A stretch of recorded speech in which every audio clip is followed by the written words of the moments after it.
Yarım ben bilen gürsüler. Naqshchulab ketgan bo'ldim, mana shu o'yin ishini qilib yurib, ma sopon, jinko sopon, haqiqatan yaxshi chashishni to'xtatib, kundim ishda tini qolib yurma. Haqiqatan maska keldik uchun sizlarga tujan qildim, ballar cho'chonimdan avvalinglar. Atdiganda qopablam bash-bashni yutib, ayolimga tamoq yetmadim nemeyse, sen men personman deganda, achchiqimma yetmadim, men dema, yana to'g'ri xayol yesi bo'lar men personmanni. Uyning bo'lgan deb bitmadim, achchiqmay. Hafton kun bo'ldi, bichar xotinlar suiqashlan shifalanmish otida, ma'ni ancha-muncha ta'min o'tib qolmasin deb qildim. Yana kechdilar yana o'xshash suyuq salonni yasiga chupishdi, sho'rib loqamda. Yantaq shekilni haqiqatan pek foydasi bor ekan, ko'pdan-ko'p rahmat. Bekchi qadam yantaq shekli deb ketdika, oqshom ichagan balaga, shu maqta 2 qatam qopabdim oqshom. Aşı şirde qilib ketdi zadi. Ig'ir. Haqiqatan payz ekan, yantaq shekilni tuyjan qilmajim, unim haqiqatan yaxshi ekan, ko'p rahmat.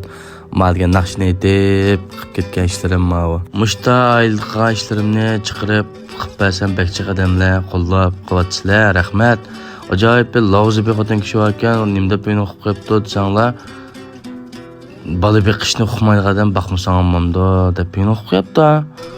Bu sebebi ananın qo'shiqdan tug'iliblan bola yiqib tushganma, men bu kasbiy bo'lma emas, bola vaqtidan tunji qatim beqishim, mening tunji balam bu tug'iliblan, men bola beqishni o'rganmagan kasbiy bir yerda ashta buldika shu endi mushlardan doyinkilardan so'rab xil narsalarni o'rganib oldim. Ajoyib bir kallasini suyt topoq pishtirgan odamlarga juma bundalar bilan tamomlayli xotinga meni qipirib o'tasam tomoq yeb qo'ygandan keyin buning og'inlar kelibdi, bir muncha leşkerlere, balını köylere, bulandıkken siz doyunu tamak ettiniz, bana etmemsiniz olmaydı, bizge daha peneceğimiz deyip.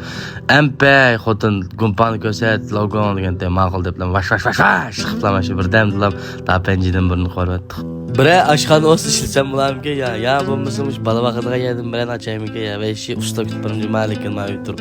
Bu dünyada tesis yokken, inçik konu koysak, emmişni qıp ketkil buldukken, bu bala, xotin, özümüzдің болғанken, qancha qilsak qilgimiz keldikan, haqning bo'lmagankan.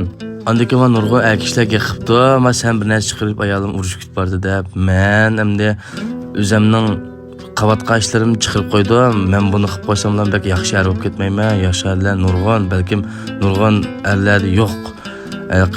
Qilalaydigan ishni men qilmasligim mumkin, men qilmasligim mumkin. Ashta tanishildi bu jon.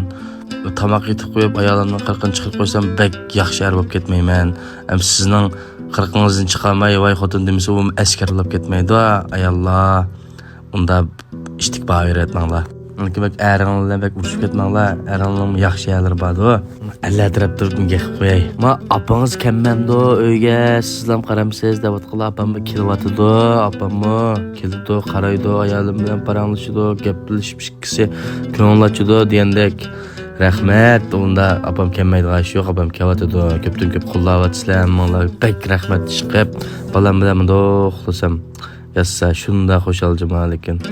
Xayr xo'sh balla, yana yangilik narsalarni chiqarib beraman kundan kunga. Atlik film diqqat qiling.